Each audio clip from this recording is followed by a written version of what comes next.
What if I told you that diet and exercise are not actually the first steps in weight loss? Would you believe me? What if I told you that things like binging a box of cookies while you're watching Netflix is actually a symptom of weight problems and not a primary cause? Would you believe me? What if I told you that the biggest thing holding you back isn't your diet, it isn't your genetics, it isn't your exercise regimen or lack thereof, but it's actually your mindset? Would you believe me? Hi, I'm John Clark with Bracanio BQ. In this video, I'm going to be offering some evidence as to why you should believe me. But before I get to that, I actually have one more question. What if I told you that I believe that you have the ability to build a mental toolbox that will help you create the proper mindset for achieving your goals and successfully losing weight? Now you might say, John, why do you believe that? Well, you know what? The fact that you're watching this video already tells me that either consciously or subconsciously, you're looking for these tools, and that means that you can build them. Debunking these 3 myths about weight loss is just my first video in a weekly series about the psychology of weight loss, where I'm going to be discussing how you can build this mental toolbox and how it will help you build and maintain a healthy mindset that is conducive to achieving your weight loss goals. So, let's reverse engineer these questions and find out why diet and exercise are not actually the first step to losing weight, even though they are really important. So what do I mean about mindset? Well, I challenge you to start taking an objective look at your mindset, and we can start by asking ourselves these questions. First off, what do you believe about your ability to live a healthy lifestyle? Do you maybe believe that you just can't lose the weight because you're a failure? Do you believe that no matter what you do, you're going to always be overweight? I'll tell you what, I used to be in a wheelchair for several years. I've suffered chronic pain, depression. I know that I used to feel that way.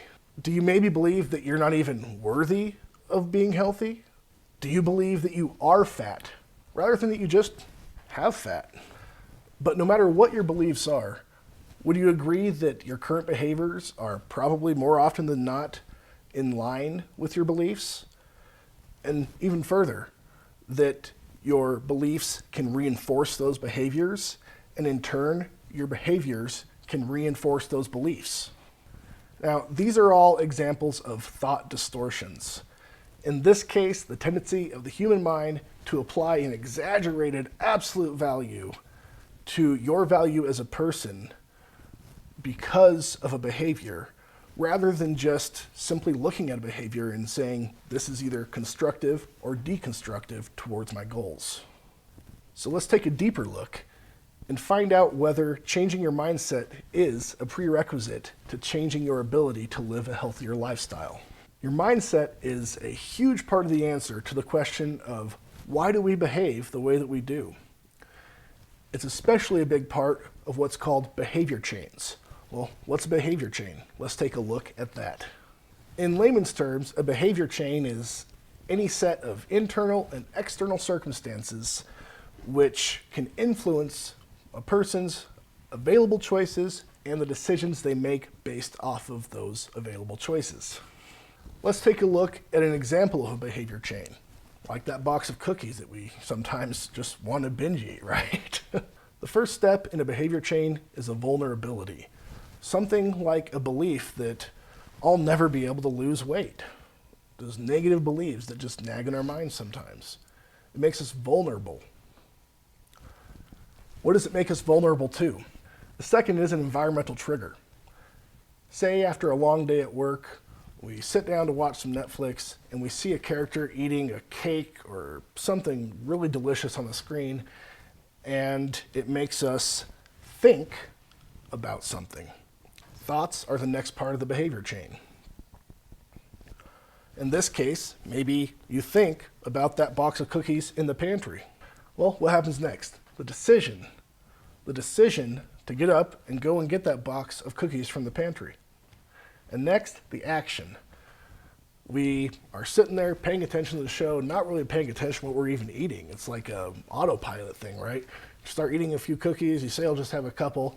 Next thing you know, you look down, the whole box is gone. Finally, the consequence. You reach in, there's not another cookie, and you think, oh my gosh, I'm just never gonna be able to lose weight. And then you feel guilty about your behavior. More simply put, a behavior chain can get us stuck in a cycle like, I'll never be able to lose weight, so I might as well eat that box of cookies. And since I ate that box of cookies, I'll never be able to lose weight. I mean, it's just a vicious cycle, right? And it can sometimes happen without us even consciously realizing that it's happened, and that's why it's so notorious. But when we think about it like this, it makes sense that binge eating that box of cookies is actually a symptom of a weight problem, right? It's not a primary cause. How you're thinking about it, or sometimes not thinking about it, is actually the primary cause. But what if you can break those behavior chains by changing your mindset and changing your beliefs about yourself? That's a pretty novel concept, isn't it? And now we're getting back to that first question. Is diet and exercise really the first steps to losing weight? Well, let me ask you this. How many times have you or someone you know decided that one day I'm going to cut out all carbs from my diet? How many days or weeks did that last before it led to stress and burnout and then stopping that massive lifestyle change?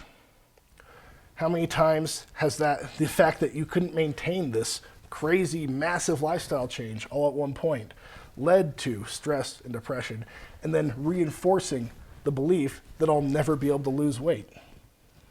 How many times have you or maybe someone you know decided out of the blue, I'm going to start going to the gym for an hour, 5 days a week, and I'm just going to bust my butt until something happens? Well, how many times has that led to injury or stress and burnout? How many times did that stress and burnout lead again to reinforcing this belief that I'm not good enough, I can't do this, I'll never lose weight? Now, some people are successful when they decide they're going to make this huge change, but I think most of us would agree that they're the exception, not the rule, right? Quite simply put, enacting massive lifestyle changes often don't work. And it's because they don't address the mindset first. And so that core belief is still nagging underneath, and eventually it can just get the better of them. And in the worst case scenarios, that failure will even reinforce those negative beliefs. This is not the way forward, right? So what if we instead try to analyze our beliefs before we decide to make massive changes in behavior? What if you decide to analyze your behavior chains before you decide to make changes to your diet and exercise? What if you instead decide to change your mindset before you decide that you're either able or not able to achieve a goal? If these points that I've been making make sense to you, I really encourage you to consider hitting the subscribe button down below. I have so much to talk about on this topic. There's no way I could possibly do it justice in just one video. And like we were talking about, if you were to get all these tips at one point, we're talking a massive lifestyle change or a massive mindset change. And what really can work best is making small adjustments over time. Like I said, this is a weekly video series. I'm going to be dropping these tips and ways that you can positively affect your mindset to get you into a conducive state to where losing weight is actually an achievable goal. And if you hit that subscribe button, you'll be notified every time I release a video in this series, and along with all my other great content geared to helping you lose weight and live a healthier lifestyle. I said the word believe a lot in this video, but I'm going to say it just one more time. I believe that you can build this mental toolbox. I'm John Clark with Bracanio BQ. I'm already down 40 pounds since I started my weight loss journey, and I hope that you'll continue your journey with me. Last but not least, I'm going to leave you with this quote from Lisa TerKeurst. Getting healthy isn't just about losing weight. It's not limited to adjusting our diet and hoping for good physical results. It's also about recalibrating our soul so that we want to change. spiritually, physically, and mentally. And the battle really is in all three areas.